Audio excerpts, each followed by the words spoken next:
नहीं मिलता वो जीव हो तुम। मिलकर के भी तुम पूर्ण नहीं होते वो जीव हो तुम। मिलता है फिर भी अधूरे रहते वो जीव हो तुम। शाश्वत से तुम नश्वर जीव हो तुम। वो शाश्वत से मरते मरते नश्वरता को उपलब्ध होते तुम जीव हो तुम। दुखी, चिंतित, परेशान, अपने आप में भूखे, तृषित, अतृप्त, जल से धोकर श्री चरण को तुम पूर्णता प्राप्त नहीं कर सकते। तुम अपने आंसुओं की बूंद से गुरु के चरण को धोगे तो पूर्णता प्राप्त करोगे। ब्रह्मो उपनिषद का ऋषि रो रो कर, बिलख बिलख कर, कसक से, बेचैनी से, अपनी छटपटाहट से उसकी प्राप्ति कर ली ब्रह्म को। और ब्रह्मो उपनिषद लिखा।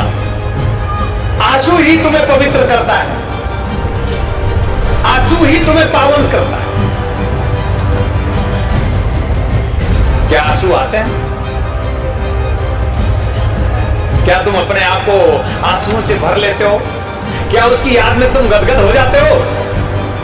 अगर होते तो तुम शिष्य हो। शिव सुंदर है, शिव सत्य है, शिव अपने आप में दैदीप्यमान है, शिव जाज्वल्यमान है। जग जाहिर है, वेदों में, शास्त्रों में, उपनिषदों में दिव्यतम रूप है, प्रकाश है, आभा है, प्रज्ञा है। अपने आप में हर पल नर्तन करता है। कड़ कड़ शंकर, कड़ कड़ शंकर। शंकर से उठना, शंकर से बैठना, शंकर से सोचना, शंकर से चलना, शंकर ही शंकर। शंकर तन, शंकर मन, शंकर प्राण, शंकर आत्मा। तुम शंकर, पूरे के पूरे तुम्हारा एक एक रोआ शंकर। शंकर ही शंकर हो तुम। और तुम भूले हो, बिसरे हो, दुखी हो, चिंतित हो, परेशान हो, इसलिए क्योंकि तुम भूल गए उस ब्रह्म को, भूल गए उस शाश्वतता को, भूल गए अपने आप में उस पूर्णता, संपूर्णता को। उसका एहसास नहीं तुम्हें, इसलिए तुम दुखी हो जाते हो। शिव सुखी। कंकर, कंकर शंकर कहता है। और तुम्हारा भी कंकर कंकर, एक एक रोआ जिस दिन उस शंकर के बोझ में आएगा, तुम शंकर समान हो जाओगे, तुम सुंदर हो जाओगे, तुम सत्य को उपलब्ध हो जाओगे, तुम अपने आप में दैदीप्यमान बन जाओगे। और ये तब होगा जब तुम में सब जागृत होगा। जिससे बने हो वो सब चैतन्य हो जाएगा, जिससे बने हो वो जागृत हो जाएगा। गुरु की दीक्षा तुम्हें जगाती है, गुरु की दीक्षा तुम्हें चैतन्य करती है, गुरु की दीक्षा ही तुम्हें दृष्टि देती है, गुरु की दीक्षा ही अपने आप में तुम्हें संपूर्ण करती है। क्या सोच रहे हो? चलना है, पहुंचना है, हाँ, अमृत का पान करना है, नाभि में अमृत छलकाना है, अपने घर को अमृत से भर लेना है, सहस्रार से अमृत छलका देना है। अरे तो उठ जाओ, एक बार तो सदगुरु ही सत्य जानो। आंखें खोल लो, अभी भी समय है। तुम्हारे मेरे बीच में काल नहीं कमल है। और जिसे तुम गुरु कहते हो, तुम्हारे मेरे बीच में काल नहीं कमल है, जिसे तुम गुरु कहते हो, मैं वही हूं। जिस दिन बोध को उपलब्ध हो जाओगे, गुरु को ही भगवान का जाओ। जिन जिन लोगों ने उपलब्ध हुआ, गुरु को ही भगवान का दिया। गुरु ब्रह्मा, गुरु विष्णु, गुरुदेव महेश्वर, महेश्वर कह गए। कितनी बार, कितनी तरीके से चीख चीख कर, चिल्ला चिल्ला कर प्राण फूकनी चाहिए तुम्हें। तुम जिम जाकर के दंड मारते हो और मैं मंच पर बैठकर दंड मारता हूं। तुम जिम जाकर के अपने आप को सुंदर बनाना चाहते हो और मैं तुम्हारे सामने तुम्हें पूरा करके स्वयं को सुंदर और तुम्हें भी सुंदर बनाना चाहता हूं। समझे? लेकिन तुम्हारी चाहत में कमी, तुम्हारे चिंतन में कमी, तुम्हारे प्रवाह में कमी, तुम्हारे भाव में कमी। और तुम छोटी छोटी चीजों के लिए, सम्मान के लिए, यश के लिए, प्रतिष्ठा के लिए तुम गुरु के पास आते हो। सब प्राप्त करने के लिए आते हो, कुछ भी नहीं मिलता। मिलकर भी नहीं मिलता वो जीव हो तुम। मिलकर के भी तुम पूर्ण नहीं होते वो जीव हो तुम। मिलता है फिर भी अधूरे रहते वो जीव हो तुम। शाश्वत से तुम नश्वर जीव हो तुम। वो शाश्वत से मरते मरते नश्वरता को उपलब्ध होते तुम जीव हो तुम। दुखी, चिंतित, परेशान, अपने आप में भूखे, तृषित, अतृप्त। गुरु से तुम्हें वाहवाही चाहिए, गुरु से तुम्हें नाम चाहिए।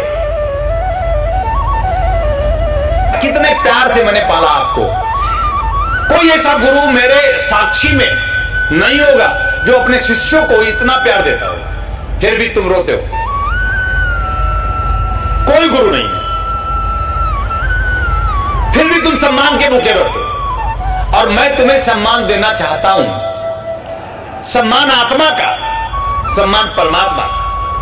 इस संसार में कोई तुम्हें कितना भी सम्मानित कर दे, पद से, पदार्थों से, कितना भी उपहार तुम प्राप्त कर लोगे, तुम स्वयं समाप्त हो जाओगे, तुम पूर्ण नहीं हो पाओगे। लेकिन आत्म सम्मान सबसे बड़ा सम्मान है। और गुरु जब पीठ थपथपाए तो शिष्य आत्मा का बोध करे, गुरु जब पीठ थपथपाए तो शिष्य परमात्मा के बोध को उपलब्ध हो। शिष्य में ऐसा चिंतन हो, गुरु ने छुआ, आह्लाद से भर जाए। शक्तिपात करते हैं हम, कुछ लोगों में तो जाता ही नहीं। ऐसे शिष्य खड़े होते हैं लाइन में, और कुछ लोग दूर बैठे प्राप्त कर लेते हैं। शक्तिपात एक प्रवाह है, एक तरंग है। भाव में जहां भी जब भी तुम आओगे, मैं तुम्हें भरूंगा, मैं तुम्हें शक्ति दूंगा, मैं तुम्हें क्षमता, जिस दिन, जिस समय, जिस विशेष में, समय विशेष में, जहां भी तुम श्रद्धा और विश्वास से पूर्ण होकर, भाव विह्वल होकर गुरु की स्मृति में, उस सदगुरु की प्राप्ति के लिए तुम अपने आंसुओं से उसके श्री चरण कमल को जिस दिन धोगे, जिस दिन धोगे, जब जब धोगे, तब तब मैं तुम्हें भरूंगा। पानी से धोकर तुम कब तक धोगे? जल से धोकर श्री चरण को तुम पूर्णता प्राप्त नहीं कर सकते। तुम अपने आंसुओं की बूंद से गुरु के चरणों को धोगे तो पूर्णता प्राप्त करोगे। ब्रह्मा उपनिषद में उस ऋषि ने रो रो कर प्राप्त किया ब्रह्म को। तुम कहते हो मंत्र चाहिए। ब्रह्मो उपनिषद का ऋषि रो रो कर, बिलख बिलख कर, कसक से, बेचैनी से, अपनी छटपटाहट से उसकी प्राप्ति कर ली ब्रह्म को, और ब्रह्मो उपनिषद लिखा। ब्रह्म उपनिषद का अध्येता ऋषि कहता है कि आंसुओं से ही हम पवित्र हो सकते हैं। उसकी याद में अपने पिया के हम आंसू छोड़ता है, हमारी आंखें भर जाए, हम इतने प्रेम से भर जाएं, हम तड़प जाएं, इतने बेचैन हो जाए, इतने छटपटा जाएं कि आंसू की धार बह पड़े, और उसी आंसू की धार से इस गुरु का चरण धो दे तो शिष्य उपलब्ध हो जाता है। आंसू ही तुम्हें पवित्र करता है, आंसू ही तुम्हें पावन करता है। क्या आंसू आते हैं? क्या तुम अपने आप को आंसुओं से भर लेते हो? क्या उसकी याद में तुम गदगद हो जाते हो? अगर होते तो तुम शिष्य हो, और जितने समय तक रहते हो ऐसी स्थिति में तुम संपूर्ण रूप से शिष्य होते हो, और तुमको उपलब्ध होने की स्थिति में होते हो। अगर बन जाए कुछ नहीं, आधा घंटा दे दो, एक 32 मिनट अगर तुम रो लो, एक कशक में, एक बेचैनी में, एक छटपटाहट में, तो मैं चाहूं और तुम पूरे हो जाओ। क्या तुम 32 मिनट तुम आंखों को भर कर तड़प सकते हो? क्या एक कसक, एक बेचैनी, एक छटपटाहट तुम फील कर सकते हो? अगर हां, तो मैं चाहूंगा तुम पूरे हो जाओगे। रहूं या ना रहूं पास, मैं चाह लूंगा। मैं चाह लेता हूं, ये ध्यान में हो जाती है, मैं चाह लेता हूं, ये 100 में हो जाती है, मैं चाह लेता हूं, मेरी चाहत इनको ध्यान घटा देता है। कल किसी ने कहा पहली बार मैंने देखा, कल किसी ने कहा, किसी साधक ने पहली बार मैंने देखा कि मेरी एक चाहत, मैं सोचता हूं घट जाता है। कुछ करना थोड़ी पड़ता है, निश्चल मना, तुम्हारा प्रेम चाहिए मुझे, पैसा नहीं। और प्रेम ना हो तो पैसा 1000 दे देना, तुम्हें पूरा नहीं कर पाएगा।